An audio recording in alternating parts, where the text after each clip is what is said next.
Welcome to Drama Club.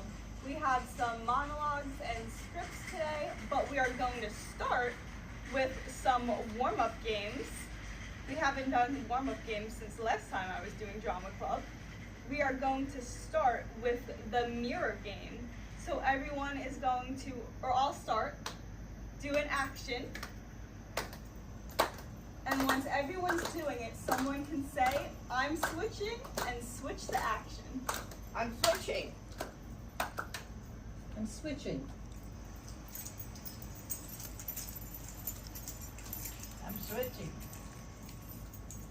The other direction. Good one, Geneva. I'm switching. Right, left. Right. Left. Oh. Right. Left. Right. Right. Left. Right.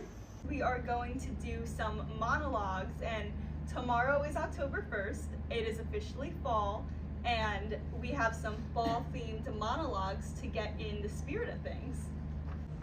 The Halloween, I was a witch. The best Halloween I ever had, I was 72 and dressed as a witch. Not a sexy witch, heavens no. A proper, crooked-nosed, black hat, broom-carrying, full cackle witch. I borrowed my granddaughter's face paint and went all out. I even scared the dog. I remember standing on the porch handing out candy, and every time a kid came up the walk, I'd let out this long, dramatic wee. It was magnificent. One poor boy dropped his candy and ran. His mother gave me a look, but I just offered her a Reese's and she lighted up. I think I liked being scary. At that age, people started looking through you like your wallpaper, but that night I had presence. I had power. I had fake warts and green hands and kids saying, "That's the best costume ever." And you know what? It was. I still have that hat. It's hanging in the back of my closet next to my Sunday dress. Who knows? Maybe I'll dust it off next year, scare a few squirrels. Why not? Very good. The last bonfire. We had our last bonfire the year before Walter passed. We didn't know it was the last, of course, but we never do. But I remember every detail. The crackle of the logs, the way the flames danced up into the dusk like they were marching to the stars. We sat close, under a blanket, sipping something hot and sweet. He made up stories like he always did, stories about ghosts in the woods and the wise old owls who granted wishes. I listened, even though I'd heard them all before, because that's what you do when someone gives you magic. You listen, you hold it gently, you look it into your memory like a pressed leaf. Now every fall I light a little fire in the backyard. Nothing grand, just enough to warm my hands and chase off the chill. I sit there and talk to him like he is still still beside me. I tell him about the neighbors, the grandkids, the trees, and it all. And as I close my eyes, I swear I can hear him laugh, low and sweet, steady. That are the wind through the wind, like the wind through the branches. Very nice. That was lovely. I opened the coat closet yesterday for the first time in months. The smell hit me right away. Cedar, dust, and something I can only describe as time. Hanging there was my old plaid coat. It was heavy. It's the one I wore every fall for years. It even had a tissue in the pocket and a button that I meant to sew back on. But that was 10 years ago. And funny, I used to wear that coat to football games, fall festivals, even just walks around the neighborhood when the leaves were crunching underneath. That coat saw a lot. Laughter, spilled cider, that time I slipped on wet leaves and insisted I was just resting on the ground. Now it hangs there like a quiet witness to all those years. You know, I thought about giving it away, but I didn't. But not yet. It's silly, I know. I barely go out when the weather turns cold now. But some things you just keep, not because you need them, because they remind you of the parts of life that felt most alive. Decorations. My neighbor across the street has 15 inflatable Halloween decorations. 15. Well, there's a ghost with sunglasses, a cat with vampire teeth, and something that might be a pumpkin or an alien. I can't tell.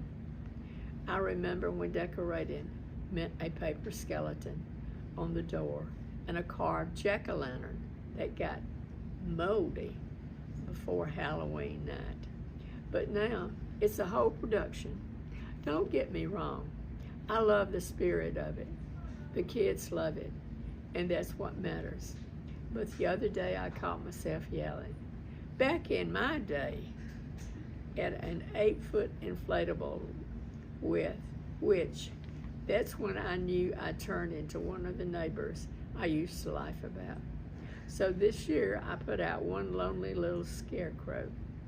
He is missing a button eye and leans to the left, but he's mine. He stands guard next to my pumpkin. No lights, no fog marches, just an old-fashioned smile. And maybe that's enough. That's cute. That's good. That's perfect for you. You always got great decorations at your door. Yes, That was done on purpose. Okay. A season for letting go. There's something honest about the trees in fall. They don't fight the change. They don't cling to every leaf. When it's time to go, they let go. Not all at once, but gently, little by little. I've been thinking about that a lot lately, about what it means to let go of old routines, of grudges, of things that never quite turned out the way you hoped. Fall teaches you to release with grace. You don't mourn the leaves, you marvel at them as they go. Maybe that's what aging is supposed to be like. A slow, beautiful surrender. Not giving up.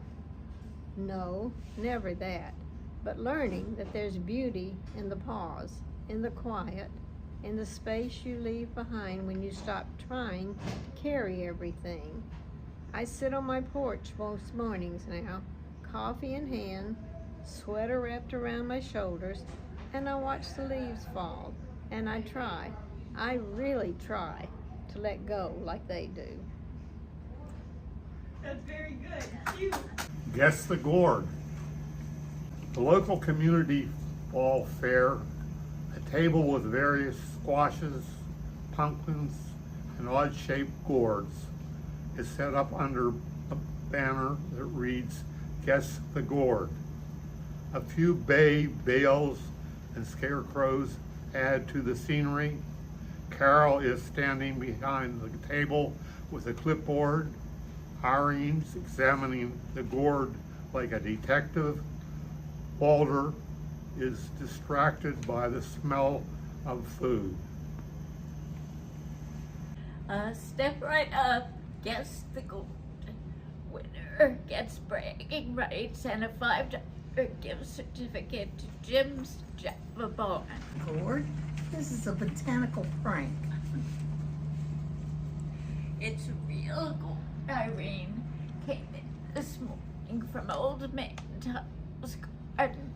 Grew it right next to his propane tank. Hey, what's this? Pumpkin bowling? Walter, it's Guess the Gourd, which is exactly what it sounds like. You know, you guessed the gourd. Oh, so it's like Name That Tune, but lumpier? Exactly. Except there's no music and someone's cheating. Irene no one is cheating. That's clearly a butternut squash dressed up as a decorative gourd. I know produce deception when I see it. I once dated a woman who catfished me with her apple pie. Said it was homemade. Turned out it was from Costco. That sounds emotionally scarring. I married her anyway. It was a very good pie. It looks like a swan having an existential crisis. That's a gooseneck Turk's turban. Totally real. Sounds like a yoga pose. This one looks like a gremlin melted in the sun. That's a hooker squash.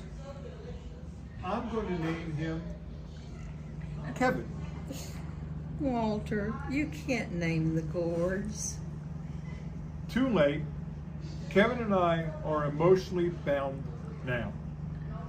Carol sighs deeply and sips from her lukewarm cider. All right, Irene, you've got one guess left. You've correctly named 2 pumpkins, a delicacy, and something I'm pretty sure is just a rock with glitter on it. It's a crook-necked hybrid, crossbred with a zucchini, possibly during the full moon. My final answer. It's a plastic prop from the fall photo.